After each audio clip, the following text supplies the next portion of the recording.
As a medical examiner, the most common cause of subarachnoid hemorrhage that I see, other than trauma, is the rupture of a berry aneurysm. Warning, I'm going to be discussing sudden death, and I'm going to be showing some pictures taken at autopsy. So if that's not something that you want to see or hear, I'll give you a second to keep scrolling.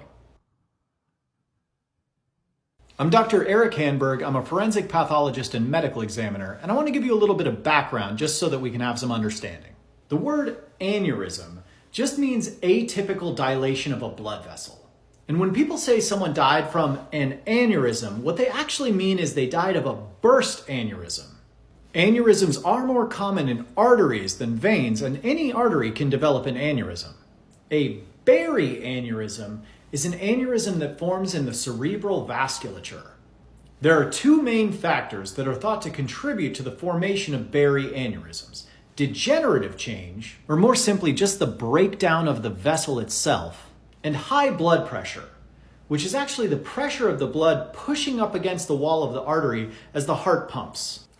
Things like shear stress, turbulent blood flow, hypertension, and atherosclerotic deposits can actually cause damage to the internal elastic layer of a blood vessel, and that can cause focal disorganization, defects, or even complete absence of that middle layer called the media. And when these ballooned up arteries burst, which is usually after they get to be bigger than like 7 millimeters, they typically bleed into the subarachnoid space, which is that innermost space in the meninges. People can lose consciousness immediately when this happens, but if they do retain consciousness, they'll usually complain of a very severe headache, typically called the worst headache of my life, or what I've heard my emergency medicine colleagues call a whaml. Less than half of the time that this happens, there are preceding events called sentinel headaches, where there's a small amount of blood leaking from around the vessel, and people will get brief, severe headaches. And that can occur days or even weeks before the fatal rupture. When this aneurysm ruptures, you get a large volume hemorrhage into the subarachnoid space, and that hemorrhage will actually trigger vasospasm, which will in turn cause ischemia, and you'll get widespread ischemic damage to the brain, and eventually that results in death.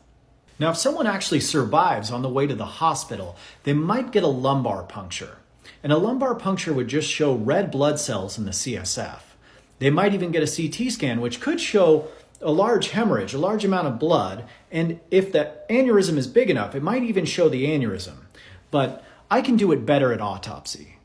In cases of berry aneurysm rupture, most of the blood will be on the undersurface of the brain, anatomically called the ventral surface. Now, often in pathology, when you want to examine something delicate, it's best to fix it in formalin first. But in this case, it's actually better to do the exam fresh. And that can be difficult because the brain gets to be really soft and there's a lot of blood.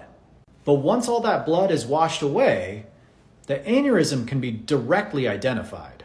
Thank you so much to my friend Dr. Samantha Champion, who's a forensic pathologist and a neuropathologist, for helping me put together this lecture. And let me know if you guys have any questions. And for my medical providers out there, let us know how you've diagnosed this in the past.